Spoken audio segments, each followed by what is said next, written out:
Wendy Maruyama is one of the country's best and most innovative art furniture designers. A professor who just retired from San Diego State, she has exhibited widely since the 1980s, often working in series that allow her to explore interests well beyond woodworking. These include Japan, the Japanese-American experience, gender issues, and in her latest body of work, her concern for the rights of animals. The WildLIFE project will be on display at the Center for Art and Wood through April 23, 2016.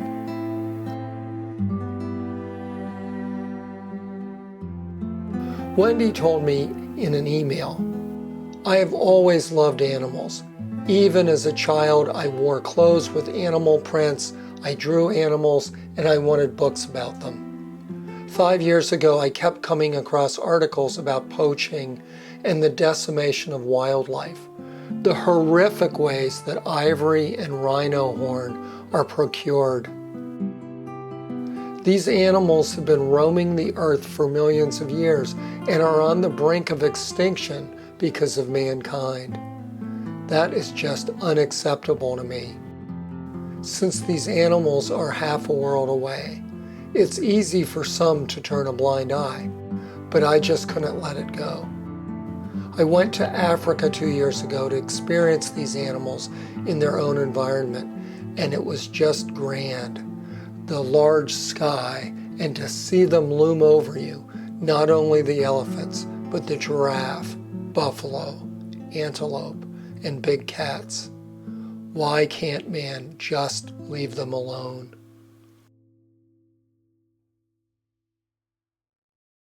As with my series on Japanese-American internment during World War II, I wanted to create work that will express my passion about an issue of great moral importance. As a kid, I loved going to natural history museums and recall the interpretive displays that provided additional information. I felt that I wanted to mash the interpretive aspects of these displays with the artwork for a different viewing experience.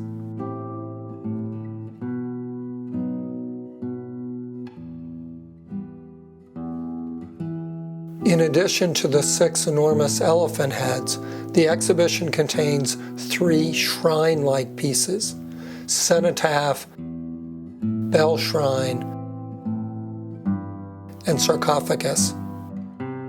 In an interview with curator Elizabeth Kozlowski, Wendy said the following: "A cenotaph is an empty tomb specifically designed to commemorate someone whose remains are elsewhere.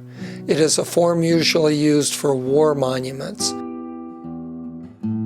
My contention is that there is a war on wildlife, and wildlife is suffering huge losses. The bell shrine is an adaptation of a Buddhist shrine used to honor the dead. It is fabricated from Clara walnut salvaged from a defunct rifle factory. The bell is set to ring every 15 minutes in honor of every elephant that is lost to poaching.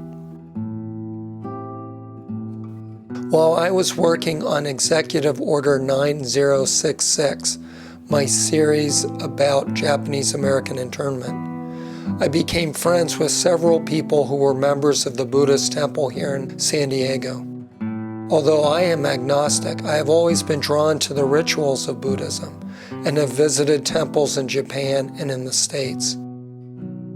The process of honoring or commemorating the dead found its way into my work while I was researching the problems of poaching. It became an internal way for me to deal with the agony of the research and a way for me to honor the life of every animal that dies at the hands of poachers and trophy hunters.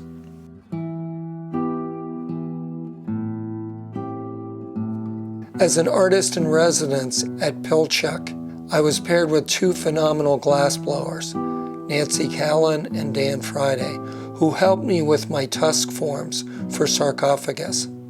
This project would not have been possible without their help. I also took a tutorial with Joanne Teasdale on how to fuse photos onto glass. I am interested in using archival photos and also transparent materials, which allow me to layer multiple images and incorporate video monitors into my work.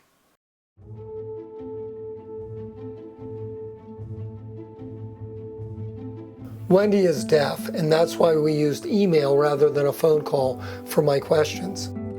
She wrote to me, quote, "I'm at a bit of a crisis point with too many balls in the air. Am headed to Nepal right after I go to Philly. Got a bit of a panic attack and had to reassess my calendar and myself. I thought that considering all she has accomplished, that she's being a bit hard on herself. But then I read this in her Kozlowski interview. I believe that the most important thing in any field of art is to be prolific. In order to make that one great piece, you have to make 9 others before reaching that masterpiece. Some artists, especially woodworkers, proceed so cautiously for fear of making a mistake, they end up taking forever to finish something. However, mistakes made in the process are often the best learning tools, and sometimes those mistakes end up leading to a fantastic idea. Wendy Maruyama has been breaking barriers and expanding her medium for decades, and it seems very obvious to me that she still has a lot of great ideas ahead of her.